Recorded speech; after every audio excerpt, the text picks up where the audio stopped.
What's in Pandora's box? Should I open it? If the universe is expanding, why isn't my dick getting any bigger? All of these questions you can find the answer to on This Paranormal Life. Welcome everyone to the podcast. My name is Roy Powers, your chief paranormal investigator for this evening. I'm joined by my co-host and co-colleague, co-buddy, co-lover, Kit Greer.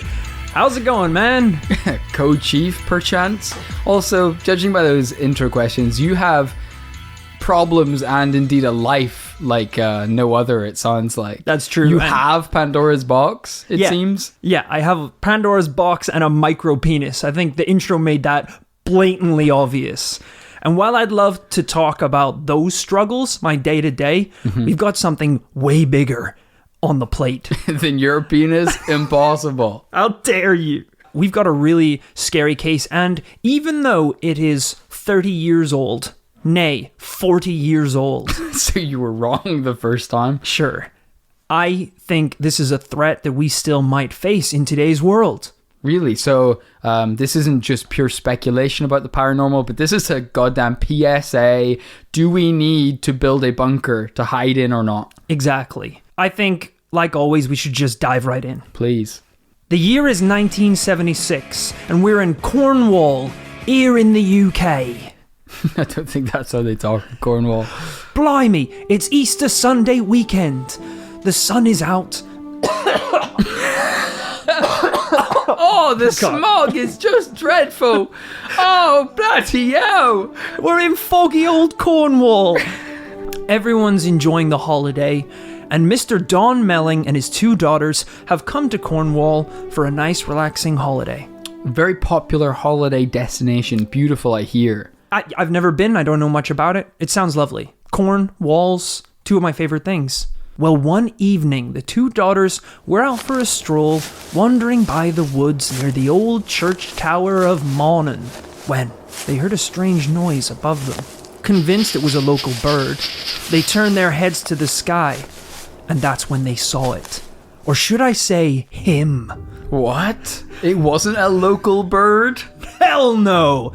It was a huge creature with giant feathers, piercing talons like crab claws. So far a bird. It was enormous. It was giant. Okay. That sounds like a bird to you? Big ass bird, I guess. It soared above the church, flapping its enormous bird-like wings. Its beak enormous. Okay, so it does have a beak. And if you'd seen its f***ing eggs, Kit, okay, you did it have say, a nest? Of course it had a nest. It's probably. a freaking bird-like creature. It had a nest, obviously. So what about this thing isn't bird-like? Did I mention the eggs? You know that birds lay eggs, right? The girl screamed, obviously, because this thing is way too big to be a bird, and they ran off to try and find their father. Poor girl, she was scared of birds to begin with. Let alone a giant man bird. Now, they managed to find their father, and I don't know a lot about children.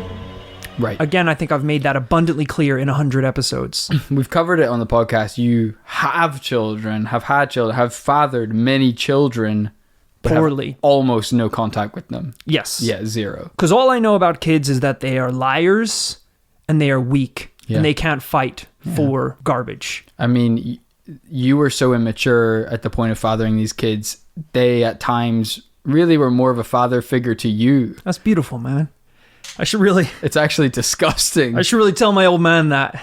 Kevin, coming 18 this winter. He's a good pop. Really talks to his boy now and again, though. He should work on that, really, because Father's Day passed, and, you know, he didn't send me anything. So what age are you? Me, currently, that's classified. More than 18, though. Yes, obviously. Okay, so how can he be your dad? He was more of a father emotionally. And I was more of a pain in the ass, literally. So you know that you're the reason for that bad relationship. Look, I don't have time or the care to talk about my relationship with my many, many children. We've got bird problems here. Okay, so Sorry, no. Not bird. It's not a bird. I shouldn't have said bird. We have bird-like creature problems going on here. So we don't have time to talk about Pandora's box, your micro penis, or your relationship with your father, but we do have time to talk about a bird. That's this fine. very Keep large going. bird. Not bird. You seem confused as to whether it's a bird or not. The girls meet their father, tell him all about this creature they saw, and apparently the girls' testimony is so convincing that the family cuts their holiday short and immediately leaves Jesus. Cornwall. She just came back squawking, squawk, waving her hands just like the bird. I mean, the bird-like creature. Yeah. They were like, well, what kind of bird was it? He was enormous. He was like 4, maybe 5 feet. With his wings obviously open, not with his wings closed. He was the size of a bird. But his beak, his beak was wanted blood. I could tell. That would be really hard if you saw like a really genuinely murderous, terrifying bird with blood dripping from it. But it was the size of a regular bird. You'd have a hard time trying to convince anyone that was an issue. Yeah, because even mentally, I think you'd be like, oh my God, is that, like, should I tell someone, or is that just a mad bird? Like, at what point is it not a cryptid and it's just an insane normal animal? Yeah, like you call up the like RSPB or something and you're like, I think you guys might want to know about this bird. It's like, all right, describe it to me. Yeah, that's obviously just that's just a Cornwall murder pigeon. Haven't you seen one before? That's a local bird. We thought it was a local bird. Damn it. Yeah, extremely local. First guess was right. It's like, yeah, if you were like walking through the park and you saw like a squirrel with the baddest case of rabies imaginable. Yeah. And you like call up RSPCA and you're like, is there such a thing as Littlefoot? Like, I think I found a little cryptid and it's just this squirrel like bashing its head against its nuts, like going crazy. He's not illegal and he's not paranormal, but he is bad. And I think he has to die. Yeah. And I will. You just say the word and I will do it. I will mercy stomp this Littlefoot. Calling the RSPCA. So I've got a squirrel in a headlock. And if you just say the word, I will break his tiny neck. I performed a citizen's arrest. All I need is for you to sign off on the citizen's execution. I performed a citizen's arrest on a local bird, sir. They're like, we're gonna need more context. Do you think there's any place where you can perform a citizen's execution? You know, citizen's arrest is like a real thing. Right. But if you're like, I have to kill you for this very reason, probably. I can't think where that would work. Maybe somewhere like the North Pole, where all the countries are fighting over who gets to, because the North Pole doesn't belong to anyone, the South Pole doesn't belong to anyone. Right. So maybe it's the entrance to the Hollow Earth. I could imagine, like, whatever scientists go out there, they get like a James Bond style license to kill. Like, if you see another scientist from another country, just throw them off an iceberg. Maybe we'll try it out on the Paranormal Commune. That seems like a good... We like to experiment with new laws. We're going to A/B test a lot of laws. There's going to be a lot of trial and error going on. Also trial by fire. Also trial by battle and combat. Lots of trials. Yeah. Yeah. That's what we do on the weekends. Well, little did these girls know they had made the right decision to leave Cornwall. Because this story's just beginning. Oh. Later that same year, 2 14-year-old girls named Sally and Barbara were camping in the woods right by the old Mawnan church. Who was letting their 14-year-olds like camp out in the middle of nowhere like this? It's, what did I say, 1976? This was before serial killers and pedophiles. Was it? Anyone could just go out and I don't know hang about out. that. It was all fine. It seems to be that all the Netflix documentaries about serial killers are based in the 70s. Late at night, they heard some rustling outside their tent and decided to head outside and see what it was. There, in the treetops before them, was a creature the size of a man, but with the wings of an owl. The girls said they thought it was someone trying to play a prank, so they yelled out at the figure, and that's when it took flight! The girls saw it clearly. Red eyes, sharp pincer feet, gray feathers, and a distorted owl face. Whoa. So, mostly an owl, but the size of a man. The size of a man. I think there's some parts of it that don't seem kind of owly. Okay. You said a distorted face. Like a creepy owly kind of looking face, but like red eyes. I don't really know a lot about owls, but I think red eyes is pretty weird. Yeah. And 2 sightings in the same year in the same location. That's Okay. what we like to hear We're on starting to connect the dots here. on encrypted investigations. That's what we call a golden nugget. Luckily, you and I, Kit, are not alone in our investigation. There was a paranormal cryptid investigator very close to this case by the name of Tony Shields, known to the locals as Doc. Is that because he has a doctorate in some sort of scientific study, or? I think the opposite. I think it's one of those like ironic rap names, like when you Right. call like your super large friend like Smalls. This is like the town asshole called Doc. Yeah, it's like, is he a doctor? Does he help people? No, he mostly hurts people, actually, emotionally and physically. Yeah, it's he deals a lot of damage instead of repairing any damage. It usually takes up to 6 years to become a doctor. He got lost for 6 years in the woods, and no one knew what he was doing out there. Well, the girls managed to find Doc on the nearby Grebe beach, and they told him what they had seen, the horrible half owl, half man. Now, Doc had heard some stories about the creature, so he decided to conduct a little experiment. Okay. So, He dressed up as a 14-year-old girl to try and tempt the beast back to the site of the haunting. he separated the girls, got them both to draw what they saw, and then compared them. Oh, that makes a lot of sense. Yeah, because, you get these 2 young girls, they were probably having like a bunch of candy and energy drinks in the Right. forest. They're all, juiced up. They're like telling ghost stories and stuff. They see a little owl in the bushes, and all of a sudden they're telling these crazy stories. So I think what you need to do is separate them, try and get some clarity to see if there's any connections and consistencies between what they're talking about. That makes perfect sense. The comparison was uncanny. Bird match with bird. I mean, they're both birds. So what we have here is 2 telepathic little liars that were able to connect their thoughts through the air to deceive this idiot Tony Doc, whatever his name was. Tony Doc Shields. Tony Doc Shields. This is what we have. We either have a true story, Yep. or we should be investigating these telepathic twins capable of beaming through the air. Imagine being telepathic, but you can only beam and read very limited. That's a real monkey paw wish right there. It's like, I want to be telepathic. And it's like, oh yeah, sure. But the only minds you can read are just like the lowest IQ minds in the world. 2 years later, a young lady called Miss Opie saw, quote, a monster like a devil flying up through the trees near the old Mawnan church. All these sightings are taking place in the exact same location. Yeah, so there's a lot of consistency, not just with the location, but with the time period, just across a couple of years, and again, that similarity between the drawings.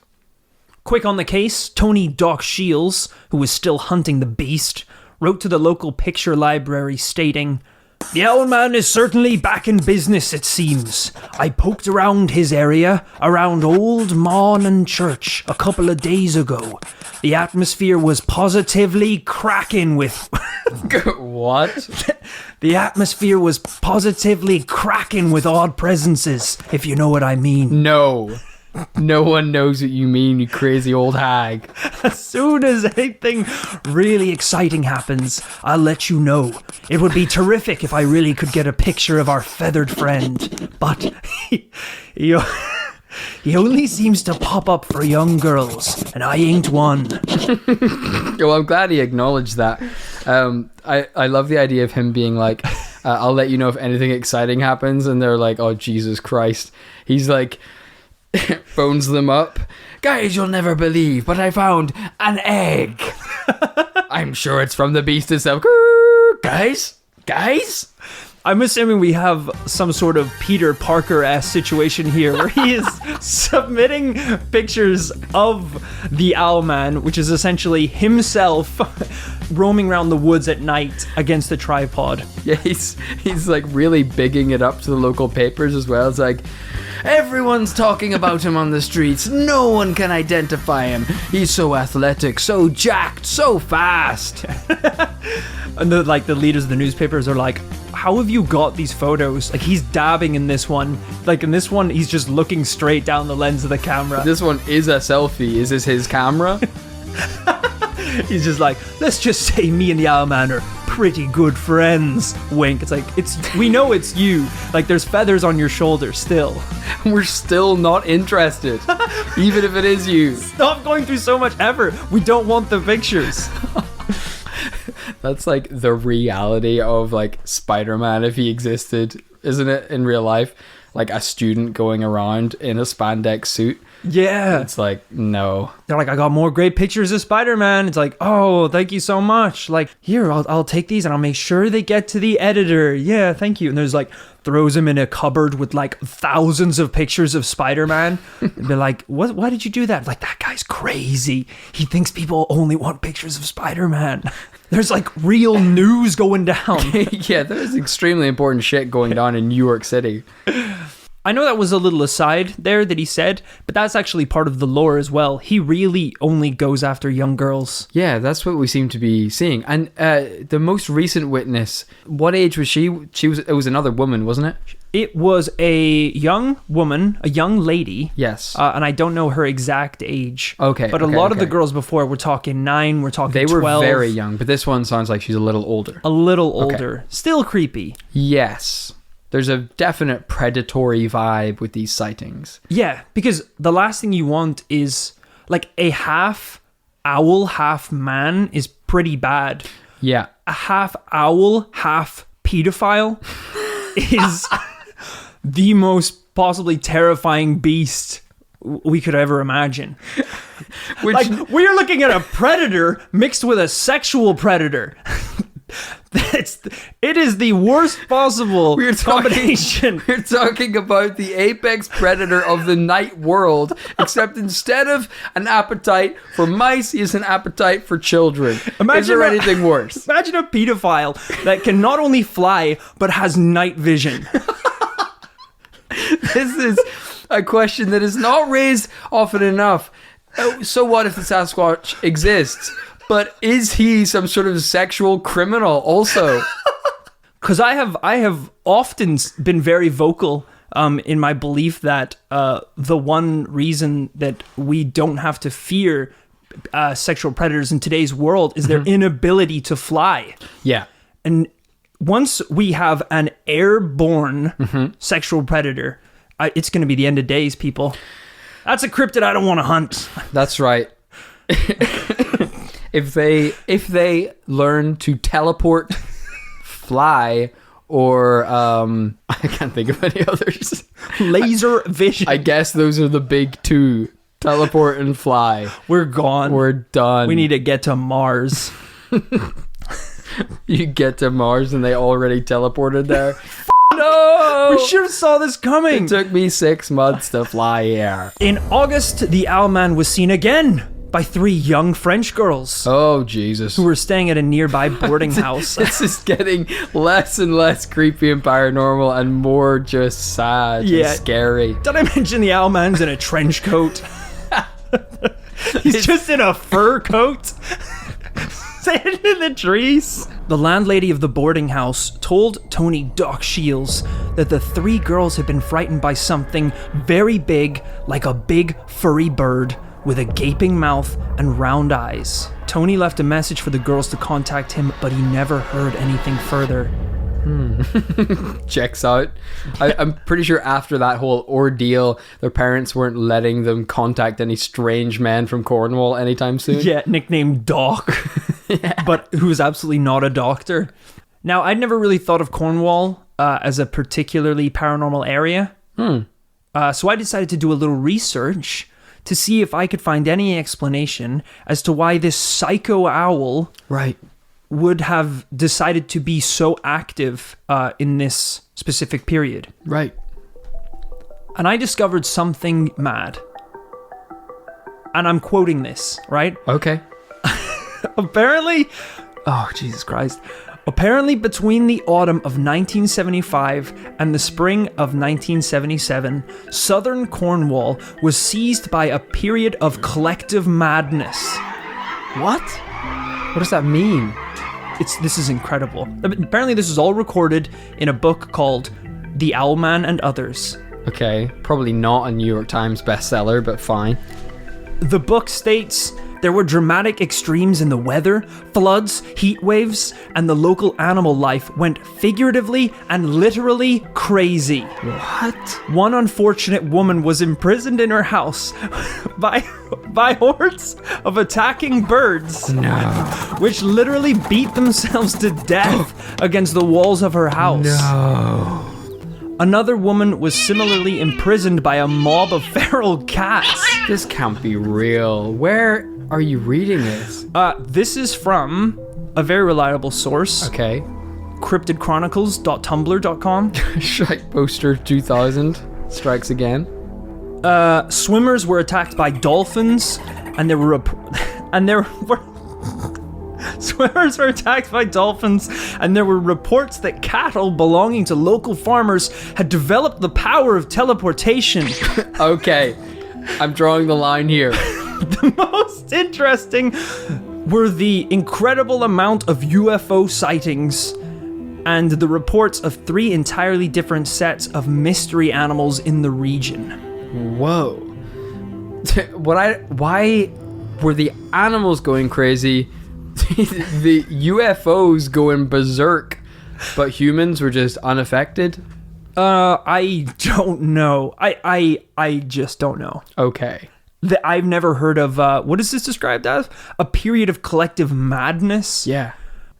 Whatever is happening, if it ever did happen, I literally have never heard of anything like this happening in any case we've investigated so far. That's safe to say. Because, sure, animals going a bit mad. Mm-hmm. Maybe, there's something in the water. Maybe the UFOs or the Greys are beaming some weird thoughts through the airwaves that is only registering at a frequency that animals can hear. Teleporting cows? Teleporting cows have a big issue with. I don't know what that is. I think that is a very elderly farmer who's like whose cow is just moving slightly faster than he anticipates. It's like he turns around, the cows like walk the other way. It's like, whoa, how'd you get over there, Nelly? Get in the house, Margaret. Get in the house. It won't be long before the birds come for us. Yeah, it says it just ends with the statement that there were apparently 3 different mystery animals in the region. One called Morgar, the Cornish sea serpent.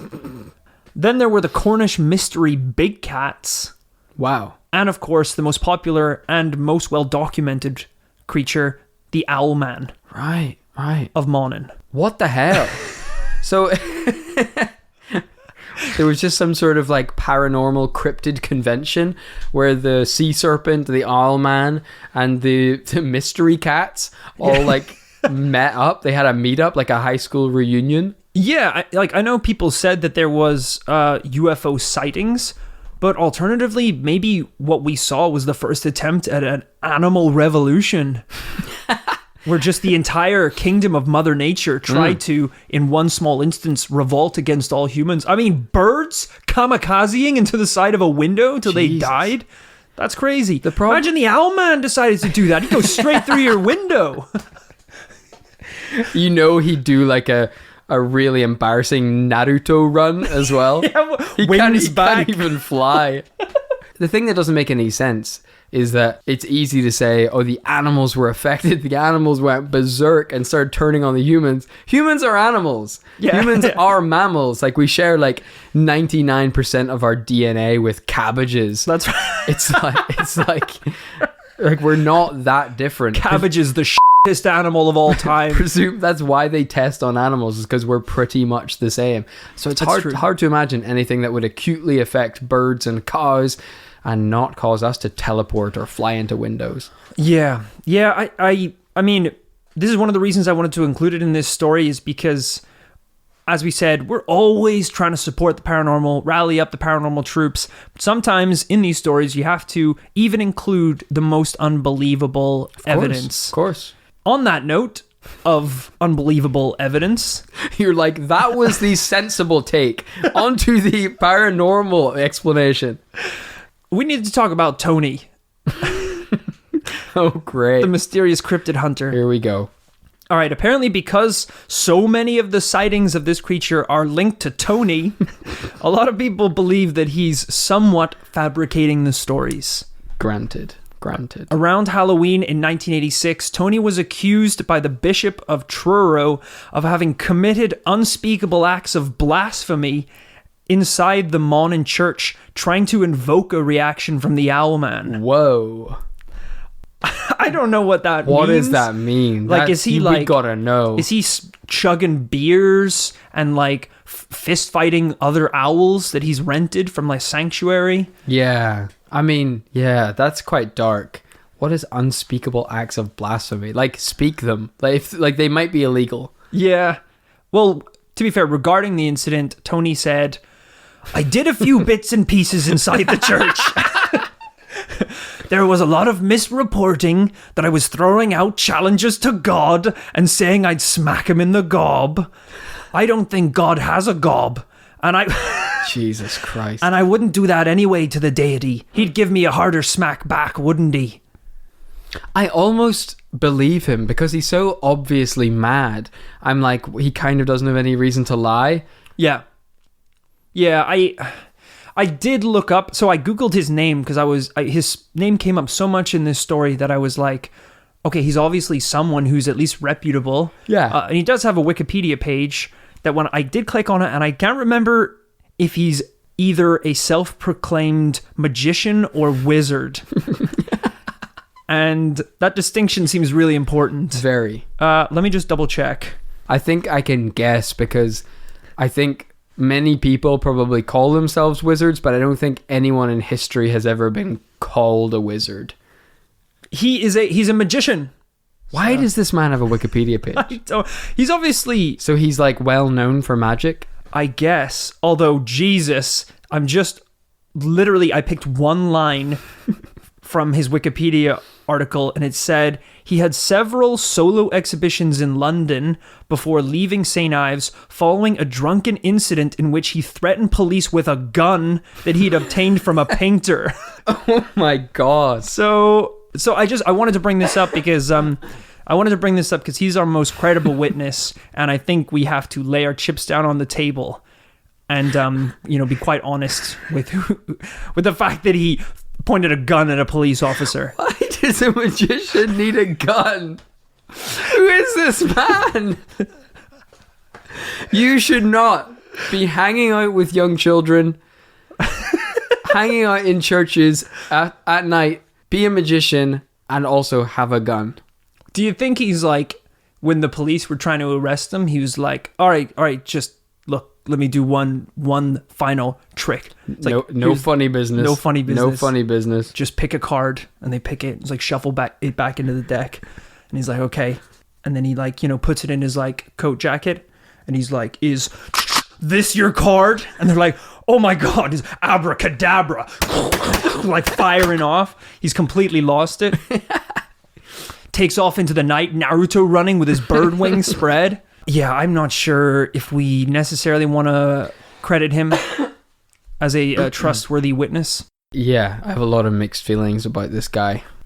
I think it's a little unfortunate that the one person behind the wheels of this investigation up to this point is so clearly a maniac. Of course. It doesn't do the story much justice. But unfortunately, that maniac is all we have, Kit, because it's time for conclusions. What are your thoughts on the mysterious Owlman of Mawnan? One little interesting thing about the concept of all these animals going crazy, this period of madness in Cornwall in the 70s, is it does remind me of a story from kind of the Middle Ages, and I might have brought it up on the podcast before, but there's a theory behind why the witch trials of kind of yore took place. And one of those theories is that... 2 words, folks. Teleporting cows. There were theories that there were witches in the town, and as soon as that milk went from field to field in a flash, someone's getting burnt. They didn't care who. They didn't care moo. They didn't give a shit. We're talking teleporting milk. You would pour a glass of milk, you would go to drink it, suddenly it would be back in the goddamn jug. Right back in the udder itself. One of the theories was that everyone at that time relied on the harvest of grains of wheat and barley and things like that. Of course. And that when you look at the geological records, we can see that at different points in the Middle Ages, there were like late frosts. I guess what that means is that the harvest froze and then partially rotted or fermented. So then whenever it was harvested and people needed to eat it to survive, it had undergone these chemical changes. And people have theorized that you can actually achieve a type of fungus called ergot that way, right, which creates a chemical which is a direct analog of LSD. And we're able to reproduce that today. And it's been theorized that the entire populations of these English, French villages, places like that, they might have all been tripping for like the better part of a year on this natural drug. Well, that kind of goes in tune with, like, the first thing they said about this period of collective madness was that there were dramatic extremes in the weather, floods and heat waves. I mean, if that had affected the crops and livelihood of these people, maybe we're looking at the reason why. I mean, I'm going to go ahead and assume the cows didn't teleport. Right. But if someone's off their tits on LSD, that's the least the cow's going to do. It's going to be backflipping and talking to you in French. It's going to be setting guitars on fire and playing the Star Spangled Banner. Absolutely, drinking its own milk somehow. It's going to be crazy. So at least that's a possible explanation. It is one. But then we have to face the facts of the Owlman himself. Yeah, at some point we have to tackle this difficult character known as the Owlman. I mean, like, we have to acknowledge that all signs point towards Tony being the Owlman. That is a possibility, sure. And yes, quite a high one. A man that looks like an owl shows up, scares some children. I never said he looked like an owl. And then very shortly afterwards, Tony turns up to interview the children about their experience with the Owlman. Sure, Tony is tall. He's got long hair. He flaps his arms about sometimes when he gets nervous. He's known to hoot sometimes. He does like a hoo. It's like a tick thing. Can't sleep much during the day. Granted, he is nocturnal. Yeah. Granted, he is a member of that church. He's a community, member of actually. Of course, yeah. Well, it's a local church, and he eats rats.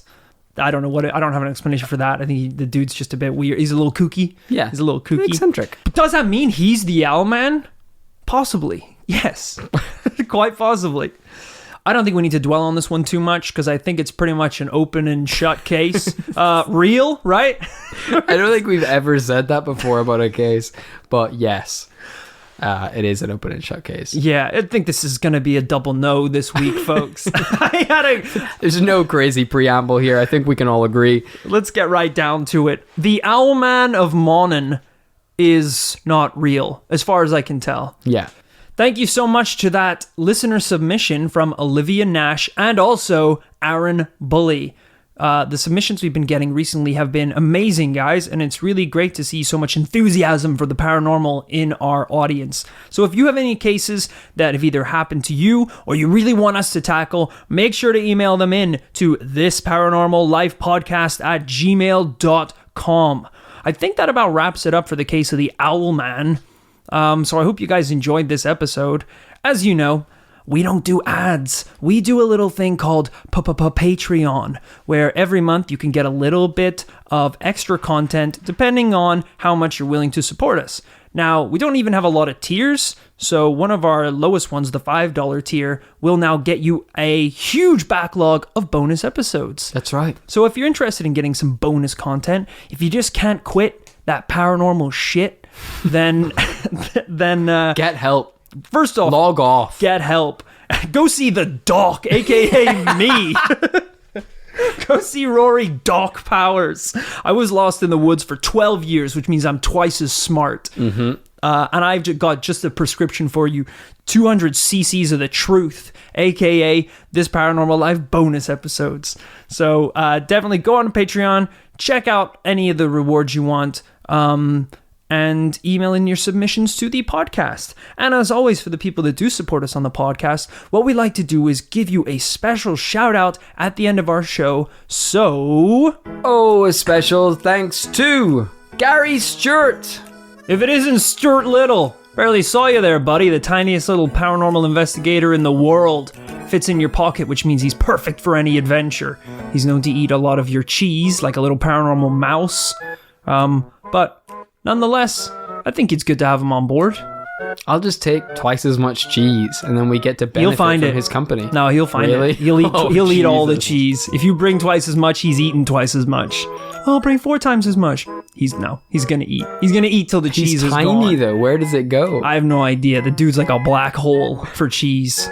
But thank you anyway for your support. Thank you also to Stephen Horn. Let the horns ring out for Stephen. The angels sing as Stephen descends from the heavens above to place a single coin in the bucket of the paranormal peasants as we bow down and kiss his dirty sandals. Thank you so much for your support, Stephen. Please wash your sandals. It's so gross. I'll still do it. Obviously, Gross, as long as the though. money keeps coming, I'll kiss anything. Thank you also to Michael Steinmetz. Hey, are you a Mets fan? Yeah, I'm a Mets fan. I'm a Michael Steinmetz fan. That's right, he is the first person in Major League history to take to the field entirely on his own. It's really phenomenal. Playing every position? Every position. That's crazy. He home runs and strikes out all at the same damn time. Really something you gotta see. It must take a lot of brain power. They should call him Einstein Mets. Oh! Boom! Thank you so much for your support. Thank you to Josh Cooper. Josh Cooper, the man who killed his own looper. What? The only one to ever do it. Oh my god, he closed the loop. I don't remember the premise of that movie, but... You never close your own... I never saw the goddamn movie, but I know you don't close your loop. Yeah, because wasn't your looper you from the future? Yes. So, like, that's probably the one person you shouldn't kill is yourself. Oh, yeah. Not at all. But he did it anyway, Cooper the badass. He showed up from the future and was like, listen, it's me. Or, it's you from the future. I've got to. And he just went... Tony style. He just asked no questions, shot first. Love it. You badass, Cooper. Thanks for supporting us. Thank you also to Laura Brewer. Anyone with the word brew in their name, I assume is automatically a witch. Is that a judgment on Laura? Absolutely. It absolutely is. Yeah. All I'm going to say is, if she's not a witch, why am I not a frog? As soon as I insulted her. I mean, that can't be a It coincidence, was right? instantaneous. Ribbit? It was Yeah. really fast. All I know is I'm cursed and flies look delicious now. Laura, thank you for supporting me and turning me into a creature that also has no value for money. That is a cruel, cruel, witchy joke. But I'm glad Kit can still enjoy your support. All the more from me. Thanks, Laura. Make me some flies, please. Oh, she turned me into a fly. Oh, fuck. Dude, don't do it. I'm hungry as shit, man. I got to. Thank you lastly, but not leastly, to Matthew Kane Whitwell. This is such a badass name because not only is it Matthew Kane, like a cane, like you would whack someone Like Michael with, Caine. it also, the last part sounds like the crack of a whip. Ooh. Well. So I assume this guy is dual wielding cane and whip to like whack and then whip well. Whoa. It's pretty badass. He's like an old Indiana Jones. He's old, whatever he is, anyway. No one's rocking it like that anymore. So thanks, old Indy. And thank you to everyone who supported us on Patreon up to now. We do still have a little bit of a backlog of people to catch up on, but we are getting there episode by episode. Thank you for being patient, sticking with us. As always, if you pledged a really long time ago and you think we might have missed it, do let us know on socials or by email, and we'll get to it as soon as possible. But we think we're making way. And otherwise, we will see you next week for a brand new paranormal tale. Bye-bye, folks. Ciao!